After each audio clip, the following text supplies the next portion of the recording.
এ বিষয়ে আরো বিস্তারিত জানাতে সাতক্ষীরা থেকে যুক্ত হচ্ছেন সহকর্মী শরীফুল্লাহ কায়সার সুমন। সুমন, প্রায় 5 মাস পর পেঁয়াজ রপ্তানি নিষেধাজ্ঞা তুলে নিয়েছে ভারত। ভোমরা বন্দর দিয়ে সবচেয়ে বেশি পেঁয়াজ আমদানি হয়।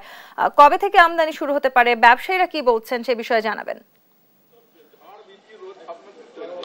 তন্নি, ধন্যবাদ আপনাকে। আমি দাঁড়িয়ে আছি ভোমরা স্থলবন্দরের ভোমরা C&F এজেন্টস অ্যাসোসিয়েশনের সামনে।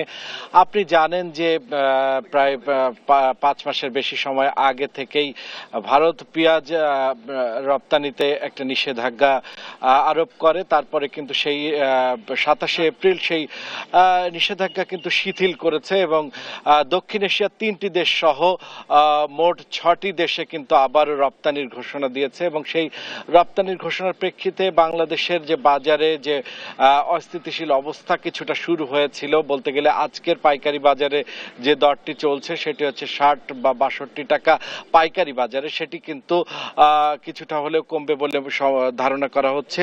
আমরা এখানে আমদানি রপ্তানিকারক এবং একই সাথে Bhomra customs clearing and forwarding agents অ্যাসোসিয়েশনের সাধারণ সম্পাদক মাকসুদ খানের সাথে কথা বলেছিলাম, বা তিনি এখন সভা শেষে, তাদের নির্ধারিত সভা শেষে উপস্থিত হয়েছেন। তার কাছ থেকে আমরা জানতে চাইছি যে কখন নাগাদ বা কবে নাগাদ আপনারা পেঁয়াজ আমদানিটি শুরু করছেন। আপনারা জানেন ইন্ডিয়ান গভর্নমেন্ট পেঁয়াজ বন্ধ করেছিল। আমরা গতকাল একটা প্রজ্ঞাপনের মাধ্যমে ইন্ডিয়ান গভর্নমেন্টের একটা প্রজ্ঞাপনের মাধ্যমে জানতে পেরেছি যে ওনারা $550 এলসি করলে বা আমদানি করার সুযোগ দেবেন। তো আমরা এখনো আইপির পারমিশন বাংলাদেশ থেকে পাইনি। পাইলে আমরা এলসি দেব এবং এলসি পাওয়ার সাথে সাথেই ইন্ডিয়া থেকে আমাদের ভোমরা বর্ডার দিয়ে পেঁয়াজ আসবে বলে আমরা আশা করছি।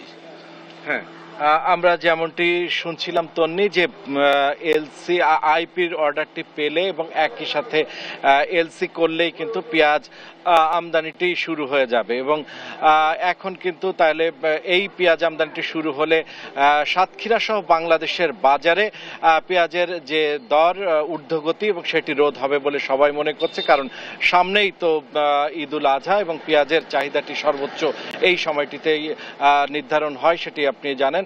এই ছিল সর্বশেষ পেঁয়াজ আমদানির, ভারত থেকে পেঁয়াজ আমদানির সর্বশেষ যে তথ্য।